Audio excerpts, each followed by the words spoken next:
Hello, everyone, and welcome to Police Off the Cuff, Real Crime Stories. I'm your host, retired NYPD Sergeant Bill Cannon, a 27-year veteran of the NYPD. You know, a lot of these, what we've been hearing in the hearings, of course, in the Brian KOHBERGER case, the Idaho 4 case, is what the defense and the prosecution are putting forth in this case. And when you see the thumbnail that's on the screen right now, what this man, Judge Stephen Hippler, is going to have to allow or not allow in this case. And these are not easy decisions for this judge. However, he does have guidance. And the guidance is something we call the most important thing in any criminal case is the law. The set of guidelines that the law sets down for judges. And those guidelines can be interpreted. So will the judge, if you're pro-prosecution or pro-defense or just pro-fair trial, which we all should be, that a defendant is presumed innocent until proven guilty. But this man, Judge Stephen Hippler, he has some very difficult decisions to put forth in this case. And many of the decisions he has to make, there really is no case law for what the defense is asking. And I think that's, if the defense has erred in any part of their presentation in these motions, it's in not presenting case law to defend some of their positions. And that's all a judge can hang his hat on, is case law. And if the defense presents arguments minus case law, the judge, as he has in many of his courtroom retorts back and forth with both the prosecution and the defense, is saying, I'm having a hard time understanding what you're talking about, because you're not really relying on case law or current law, or what you're relying upon is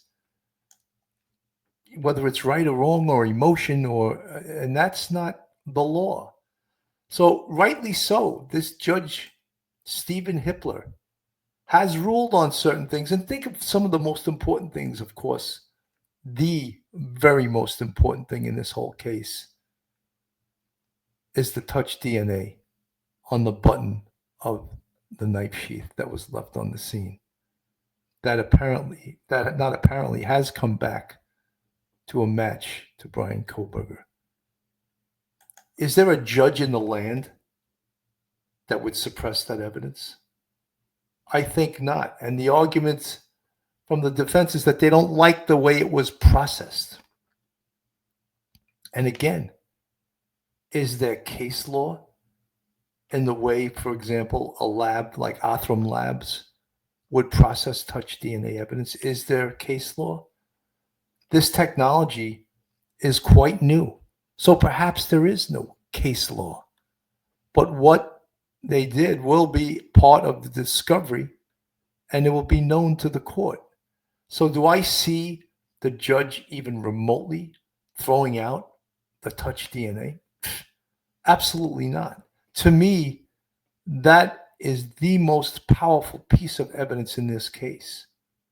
And without the touch DNA on that knife sheath, I don't know if you would have a very strong case at all against Brian KOHBERGER.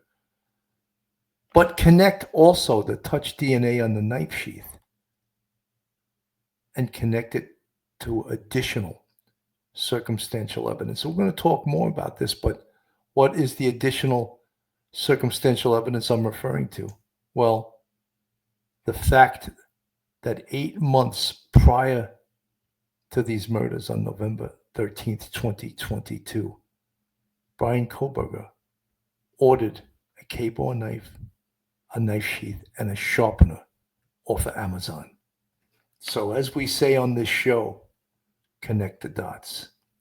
And circumstantial evidence, as much as many of you will say, oh, it's proves nothing.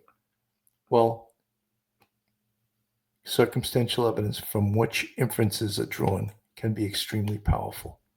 So hold on to your hats, hold on to your loved ones, hold on to your thoughts, hold on to your judgment. You're about to enter true crime from a police perspective. You're about to enter the off-the-cuff zone, the police off-the-cuff zone.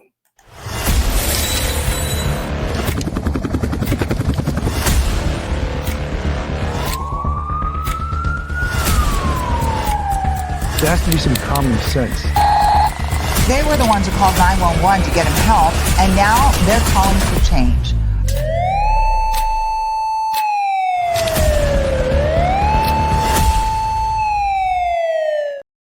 And now a word from our sponsor, Mando Whole Body Deodorant.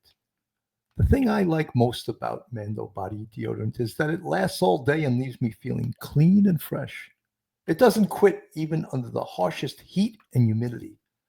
The fresh feeling keeps me dry and confident. No need to worry about unsightly sweat stains.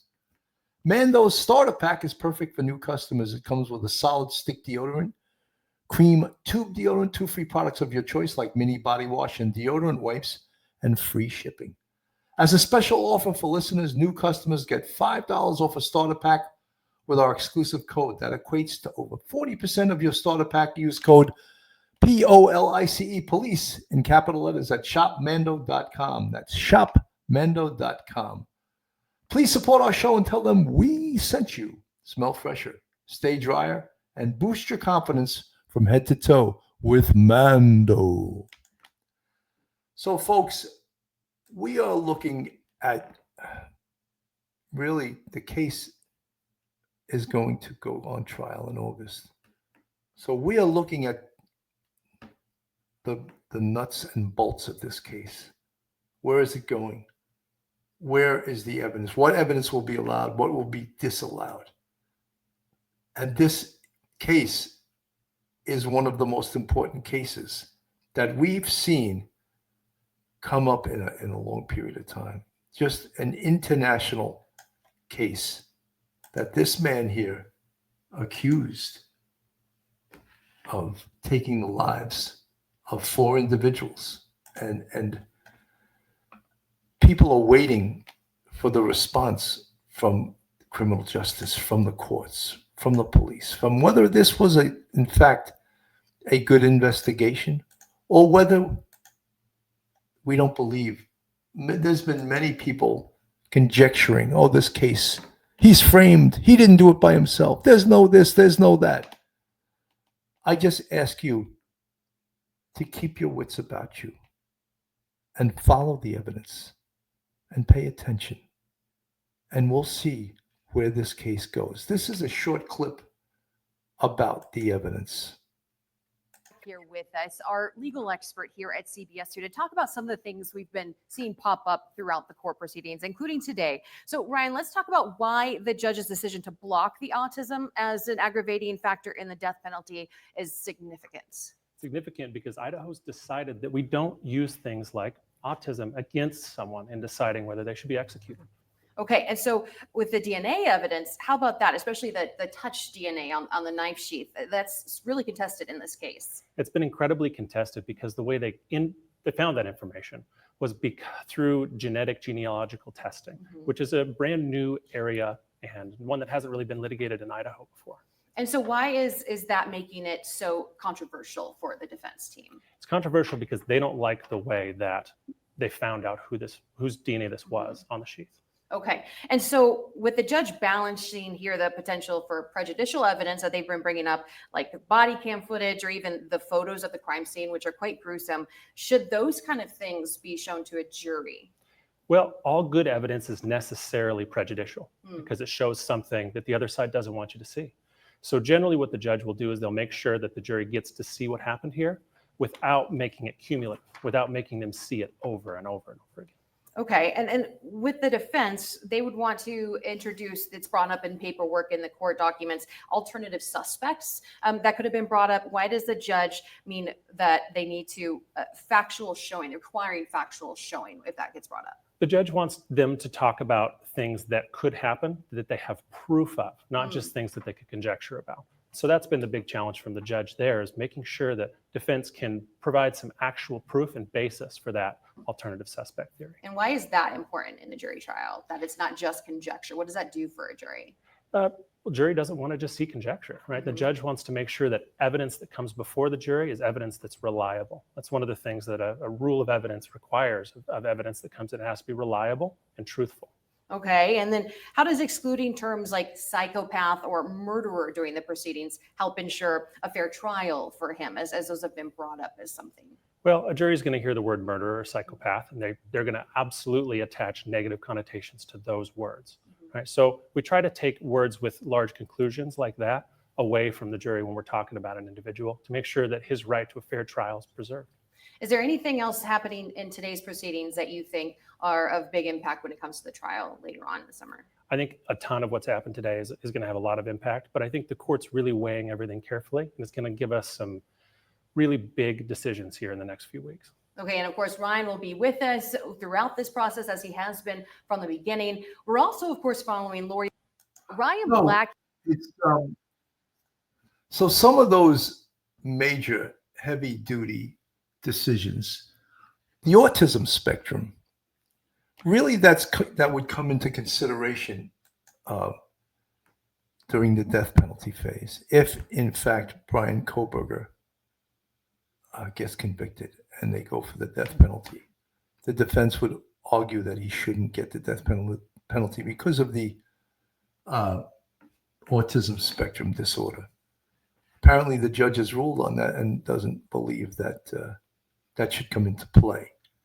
The other thing was the investigative genetic genealogy. And as I said earlier, that part of this case is perhaps the most powerful part of this case for the prosecution.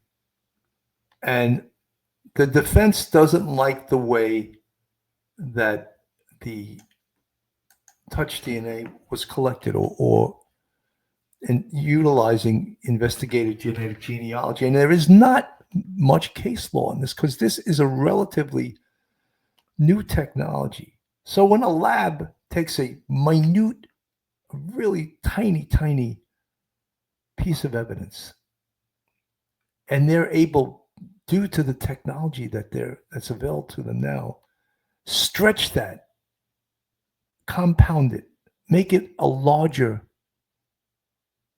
piece of DNA.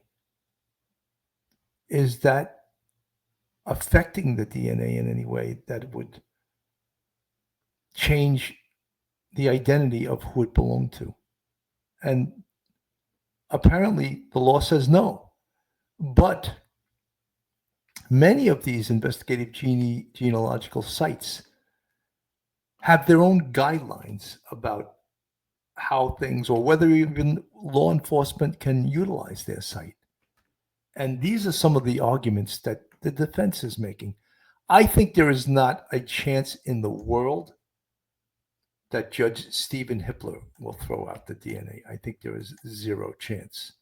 So I think that the defense has to recognize that that is in fact going to go forward. Absolutely 100%. As far as the language they talk about, the language that they can use, calling him a murderer, a psychopath, a lunatic, whatever language, inflammatory language they refer to it as, I don't think a good prosecutor would ever use that language anyway.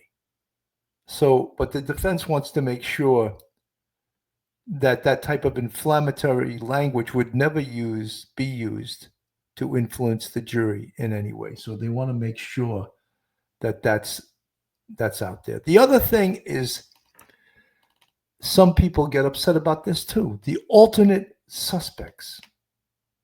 Now, would it be okay in any court of law if a defense were able to say they have proof that there was another suspect without naming that suspect? So they have every right to use that defense. However, the law says you must have that person either testify or name that person right? And if that would come to be an alibi for Brian Kohberger. So you would have to name the other suspect, or Brian Kohberger would have to testify and tell the court what his alibi is. There's not a chance in the world, in my mind, in this world, that Brian Kohberger is ever going to take the stand in this case. I think that is an impossibility. So where does that leave us then? Well, I think where that leaves us, it leaves us with the fact that he's not going to testify. There's no doubt. And that the defense will not be able to use that at all as a defense or as an alibi, because they do not, in fact, have an alibi witness. So that's something that will also be taken off the table. They will not be able to use an alibi witness because perhaps they don't have one. And part two is there's no chance that Brian Kohberger is ever going to testify. This is from Law and Crime. They named the 7 new details revealed in Brian Kohberger's death penalty case. Let's play a little bit of this. The defense also wants to bar the prosecution from using inflammatory evidence, like extremely graphic crime scene photos from King Road. Let's hear what the judge had to say about that. The photographs or videos of the decedents and the state of the crime scene. I would imagine from what I've seen, some of those photographs are particularly graphic, but make no mistake, these murders, whoever committed them, were brutal and were horrific. And so I suspect that the evidence will reflect that. Now, if it comes to cumulative evidence, or perhaps some that are unnecessarily graphic, we can address that on a case-by-case basis. Now, here's something new that we learned about the details of a traffic stop involving Brian Kohberger on August 21st, 2022. This happened about 2 miles from the King Road house the night before classes started at the University of Idaho. Prosecutors want the jury to see that traffic stop to show Kohberger in his car, but the defense disagrees. In this video, things that make it more prejudicial than probative are that it provides presence in Moscow. It is at night. It is a visual of the car that is not just the make and model. It is Mr. Kohberger's statement that he doesn't think seat belts provide much in the way of safety. Mr. Kohberger's question about why they need his phone number. Mr. Kohberger's question about how the officer reacts when people lie to him about wearing a seatbelt. If the court allows this evidence in, the state has the ability to use this to make many other points beyond identity. And the jury would have the ability to potentially seek to ask to rewatch the video and draw other conclusions that we are worried about, such as I mentioned, him being at night, not wanting to, it being at night, him not wanting to give his phone number, which could be construed as he wants to hide his identity. Now, we knew about this traffic stop and requested the video. It's the only one involving Kohberger that's never been released. Prosecutors simply won't give it up to the public. Bill Thompson argued the jury should see this video. Just because the defendant doesn't like the fact that we can prove who he is, that we can prove what car he's driving, that we can prove what his phone number is, that we can prove his address. I mean, those are all things that tie together to connect the defendant to the homicides. Just because they don't like that isn't a basis to object to it. Now, Judge Hippler said certain aspects of the video are concerning, like Kohberger asking police why they need his phone number. So stay tuned for a ruling on that video. Kohberger's lawyers also argued their motion to keep the surviving roommate, DM, from using the words bushy eyebrows to describe a man she... So that's a whole other thing. Let's stay with the car. So that would seem to me, the whole vehicle in August. So He stopped in August.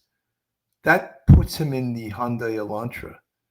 His behavior as far as not wanting to give up his cell phone number. Could the judge throw that out and saying that's too prejudicial? But again, why would the car, seeing it in that vicinity in Moscow at nighttime, why would that not be fair game as far as evidence? And of course, none of us have yet to see the video because the prosecution will not give it up yet. But they want to show that to the jury. Should this be thrown out? Should the judge suppress this evidence? Why? Why? Is it too prejudicial to the jury? Well, the defense obviously doesn't want it shown because they see it as, again, a piece of circumstantial evidence that ties things together, you know. And then as the vehicle is a huge thing because there's other evidentiary materials that put this vehicle on the morning of the murders in this vicinity. You see these colors and the timestamps caught on cameras, 3:30 a.m., 3:35 a.m., and you could see the car driving around, going into a parking space, 4:07 a.m., you know. All of these timestamps are very powerful because we also know that Kohberger turned his cell phone off. Can we view that as what a guilty person does because he turned off his cell phone? Can we view that as that? Or will the jury be told, don't construe anything in regards to Mr. Kohberger turning off his cell phone as any admission or anything to do with consciousness of guilt? That's what I was looking for. Where's Mike Geary when I need him? Can the jury view that as consciousness of guilt? The fact that he turned off his cell phone. And then when the murders were completed, if you believe that Brian Kohberger committed the murders, at some point he turned his cell phone back on. Why was it turned on? Was it strategic? Or was it just, again, circumstantial, means absolutely nothing? Or do we believe the circumstantial evidence from which inferences are drawn? The other thing about we'll get off the car for a second. The bushy eyebrows. They want that thrown out. But isn't that part of this investigation also? The fact that Mr. Kohberger posed for a selfie after the murders were done, the morning of, he posed for a selfie. And in that selfie, you could see he has bushy eyebrows, doesn't he? And that's how Dylan Mortensen described them. So these are some of the things that the judge must ponder. We saw walking through the King Road house, which is how this selfie of Brian Kohberger came to light. He took it 6 hours after the homicides occurred. Prosecutors say it shows his eyebrows that morning. Kohberger's lawyers say DM's account is unreliable for many reasons. She described herself as, quote, probably very drunk. And given the amount of alcohol she told law enforcement about consuming the entire day, that makes sense. She started with champagne mimosas in the morning, then White Claws 9 to 10 throughout the day. Then that night before she got home, she was involved in a drinking game and drank Borg, which is hard alcohol and flavoring. Her degree of attention, given this, supports unreliability. Factor 3, the accuracy of the description. Her description is that she saw a person wearing all black, not insanely tall. She doesn't know if she saw lips and nose. She is certain he is white. She never mentions eyebrows herself initially. The person who asked about eyebrows was law enforcement. Now, Kohberger's lawyer said that DM told detectives that she saw Xana Kernodle at some point and thought she was simply passed out from drinking too much. Prosecutor Ashley Jennings responded that DM is a reliable witness.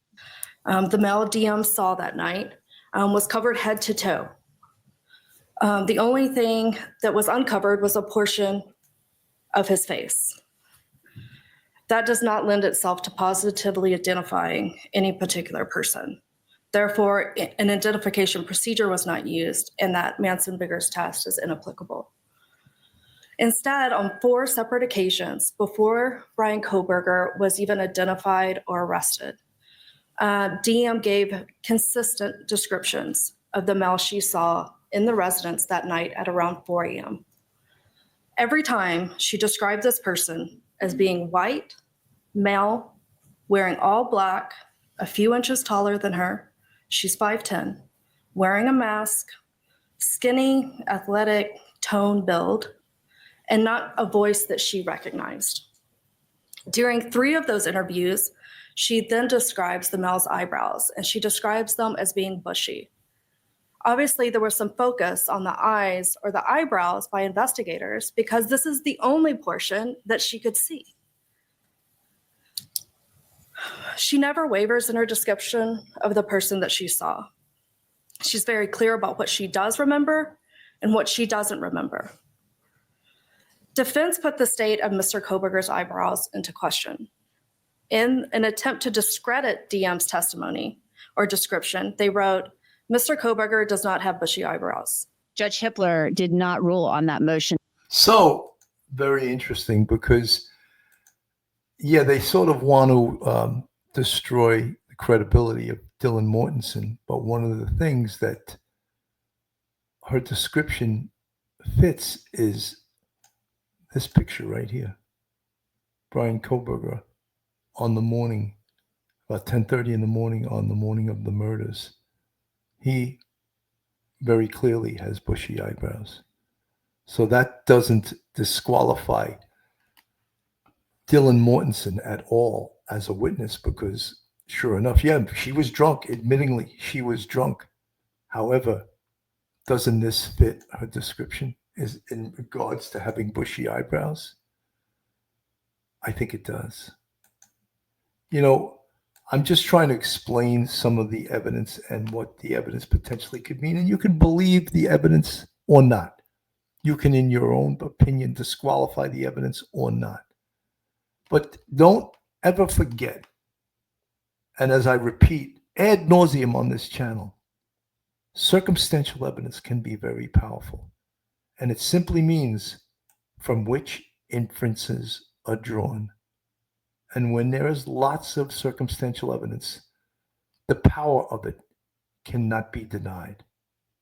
So those are the things that we are presenting to you on Police Off the Cuff. Have a great afternoon, everyone. I'm Bill Cannon from Police Off the Cuff, Real Crime Stories. Have a great day. We'll see you next time. God bless. One episode, just ain't enough.